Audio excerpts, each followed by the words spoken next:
Hello, I'm Annette Young and welcome to the 51%, a show about women reshaping our world. Coming up, new laws in Morocco criminalise violence against women while addressing sexual harassment. But do they go far enough? Also, need some tips on how to address the gender pay gap? We take a look at how the American state of New York is paving the way in dealing with the issue. And while we're on the employment front, we talked to Kate Glazebrook, the founder of the British company Applied, that's working to develop more inclusive hiring practices for companies. But we begin in Morocco, where new laws aimed at tackling domestic violence against women have been passed by the government. This in a country where 62% of women say they've suffered either from psychological or physical abuse.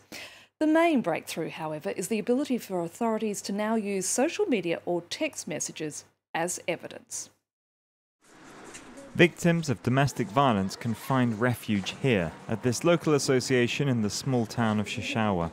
Every week, around 30 women of all ages come for help. Around 90 legal cases involving them are ongoing, from divorce to underage marriage or expulsion from the family home. Most are afraid to talk about their experiences. Zakia, a 30-year-old mother of two, says she's not only a victim of economic violence, but also of marital rape. Although it is my intention to report it, I don't dare say that I'm a victim of sexual violence. Because when you tell that to the judge, the police or the authorities, they tell you, how can you be a victim of sexual violence if you are his wife? They tell you that you are his, that you belong to him, that he can make you do what he wants as he wants. And for me, this is not what intimacy should be like. It's left me with psychological wounds, and it has offended my dignity as a woman. Women are provided a safe space here to talk and find strength in sharing their stories with each other. A new law in Morocco has criminalised sexual harassment. It's an important step, even if some associations blame public authorities for a lack of communication and unwillingness to apply the law. I think that this law will require the involvement of all parties in order to push women to file their complaint and defend their own rights. To deal with these issues, lawyers now have new tools to use. From now on, in terms of evidence, it can come from social networks, it can be photos, videos, text messages. We now have the freedom to bring evidence which didn't exist before. Evidence that can protect victims. Our goal is not to penalize, it's not to punish. The goal in itself is to protect women, to respect women's rights, to respect human rights in general. The law has given Moroccan women hope, even if nothing is likely to evolve without a fundamental cultural shift. Now, for governments and companies alike looking for constructive tips on how to address the gender pay gap, the American state of New York may provide some answers. It's introduced legislation that will prevent employers from inquiring about a job applicant's salary history, that being a practice that traditionally disadvantages women and people of colour who historically earn lower wages. Ellen Gainsford has more. New York is paving the way for pay parity. It's one of several cities to ban employers from asking candidates about their salary history. Nice to meet you. Good, nice to meet you. Thanks for coming out. I appreciate it. Appreciate it. Jane is visiting from San Francisco for an interview at this recruitment agency. I'm doing really well. How's your morning so far? So what are you really looking for right now? In the past, it would have been routine to ask her how much her last paycheck was and base her new salary on that. But legal experts say this method has encouraged wage disparity for women and people of colour, by allowing pay discrimination to follow a candidate from one job to the next. Whether someone was making $1, $100,000, or $200,000 at their previous position is irrelevant to what the job they're currently interviewing for. Now the person doing the hiring has to set the salary that they think the post is worth. I think it's more of an issue for when you're entry level, say getting out of college, and you're trying to move up that professional ladder of growth, that especially for women, it can be of a hindrance as far as moving upward in the mobility of your salary. This law applies to all private sector hires in New York. And if any business breaks the rules, they could face a fine worth up to €200,000. Yim was hired by Alexandra at a 15% higher rate than her previous salary. I think whenever you're paying people what their value is and what their contribution to your business is, that it will close the gap. It may not close it overnight. The law could lead to wages being boosted overall. This company vice president believes that it will have a positive effect.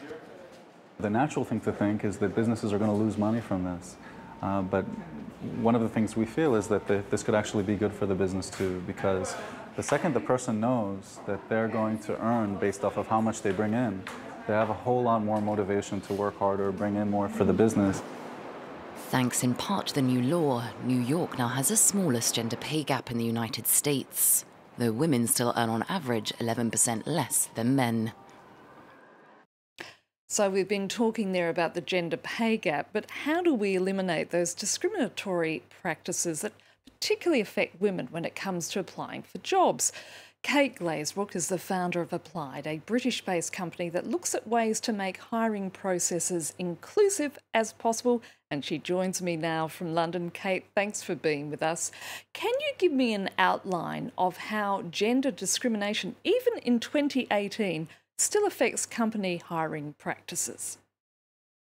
Over the last sort of 50 to 100 years, campaigners and activists have spent a lot of time thinking about ways of removing structural biases, so the things that literally stop women from applying or progressing in organisations.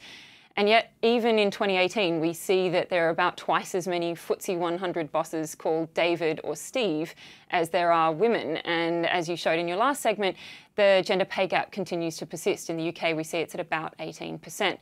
So some of the reasons why this still exists comes down to actually the way the brain works, and an increasing body of evidence seems to point to the impact of unconscious biases on the way that we select and promote people within organisations, which together contributes to a kind of increasing, or at least no diminution in the gender inequalities that we see in organisations. So some of the reasons why that exists is that we all have a tendency to sort of hire and promote people who look and feel a bit like us, or what the researchers call affinity bias. But also we know that organisations reflecting a more male-based environment tends to influence the way that people think about their opportunity to apply to and advance in other organisations. So we absorb the world around us, and that affects the way that we see, as women, our opportunities to advance in organisations. And that all operates, importantly, at an unconscious level. So, Kate, can you give me some specific examples of companies that you've been working with?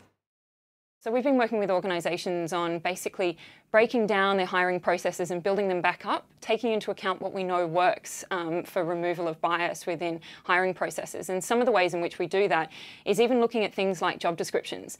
So what are the words that you use in your job description? What does that signal about who you're actually looking for? So there's studies that show, for example, that certain types of words are coded almost as masculine or feminine coded words, and that job applicants respond to the presence of these kinds of words. So lots of masculine coded words like individual, lead and analytical tends to actually put off some female candidates from applying to the job because they perceive them to be very male-dominated environments. Some people think that this is just about women not being confident with those skills, but actually some of the research seems to suggest it's more that they feel that they won't belong. So what does it take to establish a valid selection process? So at the moment, we haven't really looked at the way that we do hiring. So about 100 years ago, we were hiring on the basis of CV and some form of a cover letter. And astonishingly, that's still what we do. When in actual fact, a lot of the research now points to just test candidates on the kinds of things they're actually going to do in the day job. That's far more predictive of finding the right person for the job. But it has the benefit of being far more inclusive as well, because it doesn't care so much where you learnt the skill, but that you have the skill at all. So let's take an example of women on maternity leave. Lots of women come to me and say, actually, while I'm on maternity leave, I feel like I'm learning better skills in negotiation and time management than I could ever be learning on a work-based environment. But I feel like when I'm applying to jobs, the fact that I've had this time out of the workforce is hurting me. And unfortunately, a lot of the data suggests that typically it does. But instead, if you test candidates on, hey, we've got a job that requires loads of negotiation, here's a challenge you might face in this job, what would you do? That female candidate is just as likely to score very well on a skills-based assessment of her than somebody who might have the official title of a negotiator in their last job. So it's actually about recasting what you're looking for and focusing on skill rather than on profile. We often hear a lot about the fake imposter syndrome that many women suffer from, believing that somehow you're not deserving of a particular job or not worthy of applying for a new position. Again, what can employees do on an individual basis, but at the same time, what can employers do to encourage more women to apply?